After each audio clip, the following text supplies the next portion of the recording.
creativity seems related to IQ in that people with higher IQs are likely to be creative, or if you take people who are noted for their creativity, there's a high probability that they'll have a higher IQ.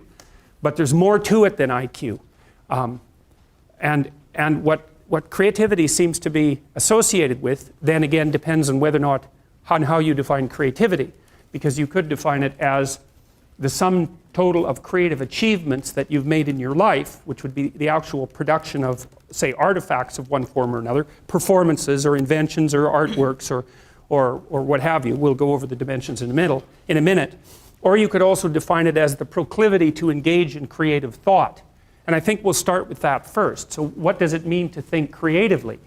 It's sort of like, it's something like this. Imagine that I tossed you out an idea, and there's some probability that when I toss you that idea, that will trigger off other ideas in your imagination. So you could think about it as a threshold issue.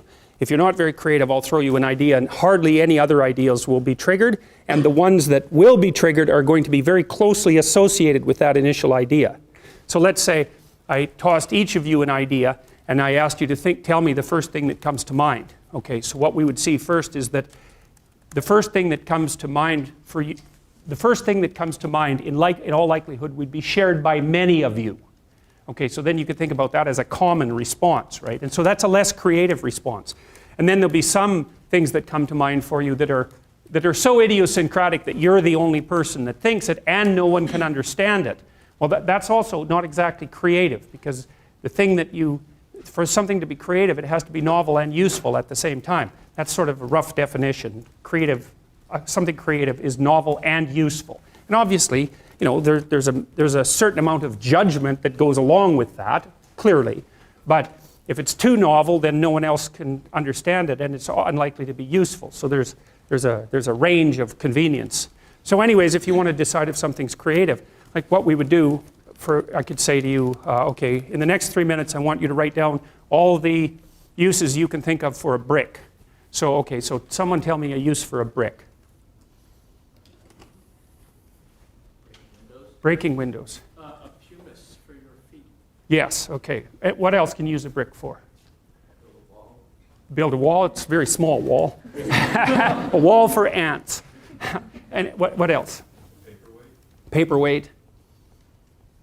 Okay. Well, so you get the idea. You're not feeling very mouthy today, obviously. But so you see that. So if we gathered your responses, say I said you have to think up 20 things that you could do with a brick, then a bunch of the things that you thought would be the same, and some people would come up with something different. Like yours was reasonably different, the one about using it as a pumice stone for your feet. Someone else might have come up with that, but it's a good creative response because it's unexpected and you could actually do it, you know. So anyway, so you'll get a graph of probability of response, right? And the more probable, the less creative, roughly speaking. It's not the only criteria though, because you also have to look at utility. So if I said, okay, you've got 3 minutes to write down as many uses as you can think of for a brick, I would score that in a variety of ways. The first thing I would do is just figure out how many uses you generated. That's called fluency. And we could also do that. I could just say, write down as many words as you can that begin with the letter S in 3 minutes, or that begin with the letter C, or 4-letter words that begin with the letter D. You know, I can constrain it.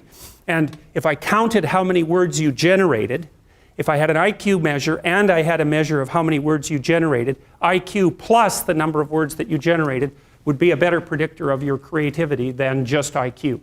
So there's this fluency element and so that's something like the rate at which you can produce, say, verbal ideas. And one of the things we do know about the creativity dimension of openness is that it is associated with fluency. And it's also associated with originality. And originality would be how improbable your use was compared to the uses generated by other people. So you can think of, you get thrown an idea and there's some probability that will co-activate other ideas. And if it co-activates many other ideas, that's like fluency. And if it co-activates ideas that are quite distant from the original idea, something like that, and you could track distance by comparing it to probability that other people have generated it, then that's also another indication of creativity. So they have to be many unlikely responses that are useful. That's what creativity is, roughly speaking. And then you can fractionate it into different dimensions. So that's creative thinking. But then creative achievement would be the ability to take those original ideas and then actually to implement them in the world. And that's obviously much more different than merely being creative. And then what creativity is depends on which of those measurement routes that you take. Now, I developed a questionnaire with one of my students, Shelley Carson, it's just about 30 years ago now, 20 years ago, I guess, called the Creative Achievement Questionnaire. And I'll show you that here. And I'll show you some of the things that are interesting about it. You hear very frequently people say things like everyone's creative. It's like, that's wrong, okay? It's wrong. It's just as wrong as saying that everyone's extroverted. First of all, you have to be pretty damn smart to be creative, because otherwise you're just going to get to where other people have already got, and that's not creative by definition. So being fast and being out there at the front of things really makes a difference. And then you also have to have these divergent thinking capabilities, and that's part of your trait structure. And creative people are really different than non-creative people.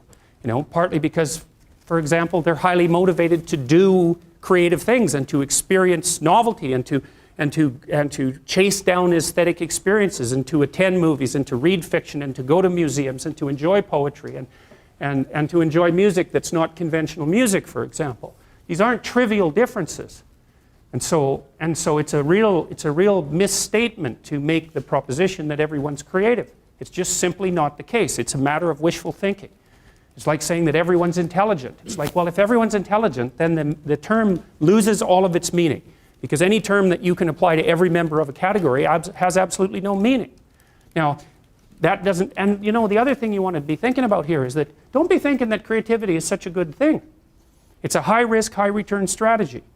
So if you're creative, you just try this. There's creative people in this room, man. You guys are going to have a hell of a time monetizing your creativity. It's virtually impossible. It's really, really difficult because, first of all, let's say you make an original product. You think the world will beat a pathway to your door if you build a better mousetrap. It's like, that's complete rubbish. It isn't true in the least. If you make a good creative product, you've probably solved about 5% of your problem. Because then you have marketing, which is insanely difficult, and then you have sales, and then you have customer support, and then you have to build an organization. And you have to, if it's really novel, you have to tell people what the hell the thing is. We built this future authoring program, right? And it's available for people online. So how do you market that? No one knows what that is, and that's a real problem. If you write a book, well, then you have the problem that another million people have also written a book. But if you produce something that's completely new and doesn't have a category, people can't search for it online. How are they going to find it? So you just have, and then you have pricing problems, and it's really unbelievably difficult to produce something creative and then monetize it. And even worse, if you're the creative person, let's say you have a spectacular invention. You've got no money, right? You've got no customers. Those are big problems. And so maybe you go and you find a venture capitalist. We start with family and friends because that's how it works. You raise money for your product. You raise money from your family and friends. That's assuming you have family and friends that have some money and that they're going to give it to you. And most people aren't in that situation. So it's a terrible barrier right off the bat. And then, of course, you're putting your family and friends at substantial financial risk because the probability that your stupid idea is going to make money is virtually zero, even if it's a really brilliant idea. And so then let's say, well, you get past family and friends and you get venture capitalists involved, because that's often the next step, or an angel investor. There's steps in building a business. Family and friends, angel investor, that's some rich guy that you've happened to meet, some way, who's into this sort of thing and is willing to provide you with some money to get your product off the ground. Well, how much of your product is that person going to take? Well, most of it. And then if you get a venture, and no wonder, because you don't have any money, how are you going to bargain for control over your product? He'll just say, well, do you want the money or not? And if your answer is no, then he'll go and do something else with his money. It's not like there's no shortage of things that you can do with your money. There's a million things you can do with it. So you're not in a great bargaining position. And then if you get venture capitalists involved, they'll take another big chunk, and maybe if they're not very straight with you, they'll just throw you out. Because maybe by that point in the company's development, you're nothing but a pain in the neck, because what do you know about marketing and sales and customer service and building an organization and running a business? Like, you don't have a clue, so why do they need you? So even if you're successful at generating a new idea and you put it into a business, the probability that you, as the originator of the idea, are going to make some money from it is very, very low. So don't be thinking that creativity is something you would want to curse yourself with. Now, you know, it's not all bad because it opens up avenues of experience for creative people that aren't available to people who aren't creative. But it definitely is a high-risk, high-return strategy. You know, so the overwhelming probability is that you will fail. But a small proportion of creative people succeed spectacularly. And so it's like a lottery in some sense. You're probably going to lose. But if you don't lose, you could win big. And that keeps a lot of creative people going. But also they don't really have much choice in it, because if you're a creative person, you're like a fruit tree that's bearing fruit. So you don't really have, you can suppress it, but it's very bad for you. You know, the creative people I've worked with is if they're not creative, they're miserable, so they have to do it. But, and you know, there's real joy and pleasure in it and psychological utility. But that doesn't necessarily mean that it's an intelligent, it's certainly not a conservative strategy for moving forward through life. So, and you know, whenever I talk to people who are creative, and you guys should listen to this because I know what I'm talking about. If you happen to be creative, if you're a songwriter or another kind of musician or an artist or any of the other number of things that you might be, find a way to make money and then practice your craft on the side, because you will starve to death otherwise. Now, for some of you that won't be true, but it's a tiny minority. Your best bet is to find a job that will keep body and soul together and parse off some time that you can pursue your creative thing, because then, well, as a long-term strategy, a medium to long-term strategy, it's a better one. But it's got incredibly difficult for people, musicians for example, it's incredibly difficult for new musicians to monetize their craft, even if they're really, really good at it. So well, so anyway, so don't be, so I say, well, everyone's not creative, and everybody goes, oh, that's terrible. It's like, it's not so terrible. It's not self-evident that you would curse someone with high levels of creativity. So, all right, so here's how our creative achievement questionnaire works. What we did essentially was we thought up how many domains there are in which you might be creative. And this is, remember, when you're designing a questionnaire, you want to be over-inclusive, because the statistics will take care of it, right? So you can take a big area of potential. You can take a large area and aim your questionnaire at it, and you can do statistics post hoc to see if you're covering the area. If the things that you're measuring are nicely correlated, there's something about them that's similar. If they're not correlated, then maybe you're measuring two different things and you can get rid of one of them. That's fine. So we did start with a pretty wide range. We thought, okay, well, what domains can you be creative in? Visual arts, painting and sculpture. Then we had experts sort of rank order levels of achievement within those domains. And so if you were a painter, you could, 0 gives you, I have no training or recognized talent in this area. Okay, so you really want to keep an eye on the zeros, all right? So then, I have taken lessons, people have commented on my talents, I have won a prize, my work has been critiqued in national publications. All right, so you get 0 to 7 points, but you can indicate more than, maybe that's happened to you more than once. So, and what happens, this is interesting, is that the higher you are up in this hierarchy, the more likely it is that those things have happened to you more than once. And that's another example of this weird thing called the Pareto principle or Price's law, which is that it's sort of, as good things happen to you, the probability that more good things will happen increases. Right, so because once you're famous, people give you all sorts of opportunities to do other things, right? So your success doesn't go like this. It goes like this, 0, 0, 0, skyrocket. That's how it works.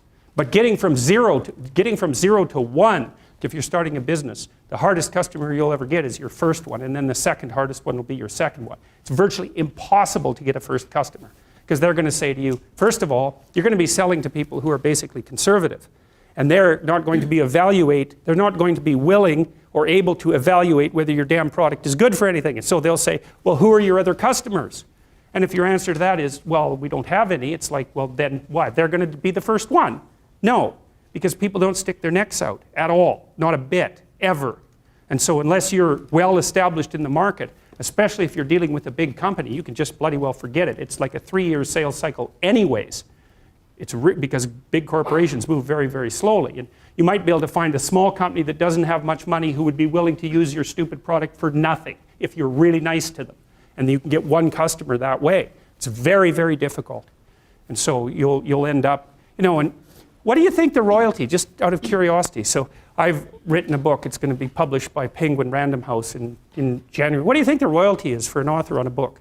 So you make something creative, you get a percentage of the sale. What do you think the percentage is? Just out of curiosity. Guess. 7. Yeah, it's like 5%. So think about that. So that means that you make your thing and 95% of it belongs to someone else. And that's if things are going quite well for you. And it doesn't really matter what you manufacture or produce. That's about what you can expect. Sales, marketing, distribution, it eats it all up. So well, anyways, you need to know these things because they're not self-evident. Okay, so seems to be working all by itself. All right, so let's take a look. Well, how else can you have creative achievement? Well, you can be a musician. I have no training or recognized talent. Recordings of my composition have been sold publicly. That's the top end. My composition has been copyrighted, recorded, critiqued in a local publication. I have composed an original piece of music. Well, let's try this. How many of you have composed an original piece of music?